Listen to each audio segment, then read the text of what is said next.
السلام عليكم ورحمة الله وبركاته. بسم الله الرحمن الرحيم، والصلاة والسلام على أشرف المرسلين سيدنا محمد صلى الله عليه وسلم. في البداية حابب أشكر حضراتكم على حسن المتابعة، وأشكر حضراتكم على اشتراككم عندي في القناة، وأتمنى الناس اللي ما اشتركتش تشترك عندي في القناة إن شاء الله. جمعة طيبة إن شاء الله بإذن الله عليكم جميعا، وربنا يجعلها جمعة مباركة إن شاء الله بإذن الله. هنتكلم النهارده مبدئيا على النادي الاهلي، وعندنا اخبار كتير عن نادي الزمالك هنتكلم فيها في الحلقه اللي احنا هنتكلم فيها دي، واتمنى من حضراتكم اللي انتم تتابعوني لحد اخر الحلقه. احنا عارفين الاهلي رجع من معسكر النمسا خلاص، والاهلي خد امبارح والنهارده اجازه من التدريبات، وان شاء الله باذن الله يستأنف التدريبات بتاعته بكره ان شاء الله باذن الله، برده على فترتين زي المعسكر.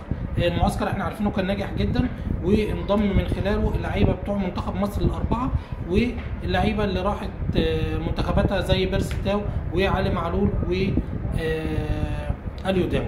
طيب اللعيبه دي ان شاء الله باذن الله بعد ماتش اللعيبه بتاعت الاهلي بتاعت منتخب مصر هيلعبوا ماتش اثيوبيا ان شاء الله اللي هو النهارده، وهينضموا باذن الله يبداوا التدريبات يوم السبت مع الباقي الفريق، وان شاء الله باذن الله لعيبه بيرسي تاو وعلي معلول وديانج ان شاء الله باذن الله يلعبوا ماتش برده واحد، وان شاء الله باذن الله ينضموا لنادي الاهلي بحيث يلحقوا الماتش بتاع نهائي كاس السوبر اللي هيكون يوم 15 مع اتحاد العاصمه في السعوديه ان شاء الله باذن الله.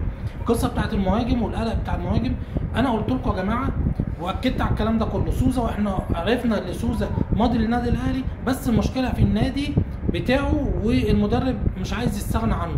فان شاء الله باذن الله لو الايام البسيطه دي خلال 48 ساعه لو الاهلي ما اعلنش سوزا مهاجم النادي الاهلي، خلاص السوزا هيجي فري في شهر واحد، والاهلي هيعلن عن لعيب افريقي بيلعب في الدوري البرتغالي زي ما قلت لحضراتكم، وده بنسبه كبيره جدا هيكون لعيب اسمه محمد كوناتيه، وده مهاجم كويس جدا وراجل هيدرز، راجل قوي بيلعب برجليه الاثنين. فان شاء الله باذن الله انا شخصيا اتمنى موليكا او اتمنى محمد كوناتيه يكون في النادي الاهلي باذن الله.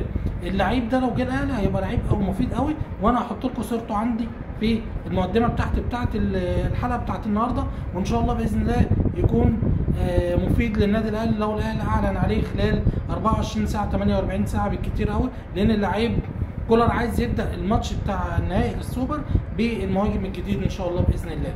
طيب صلاح محسن عارفين اللي هو متهلق جدا في التدريبات، وجاب جون في الماتش اللي هو الودي بيهده كده، جون حلو قوي، ومع الكلام معاه الراجل مش قلقان من اي مهاجم يجي النادي الاهلي، والراجل عنده استعداد اللي هو ينافس اي مهاجم. نتمنى ان شاء الله باذن الله نشوفه بمستوى كويس غير المستوى اللي كان قبل لما يطلع نادي سيراميكا ويروح الفتره اللي هي بتاعت الاعاره السنه اللي فاتت.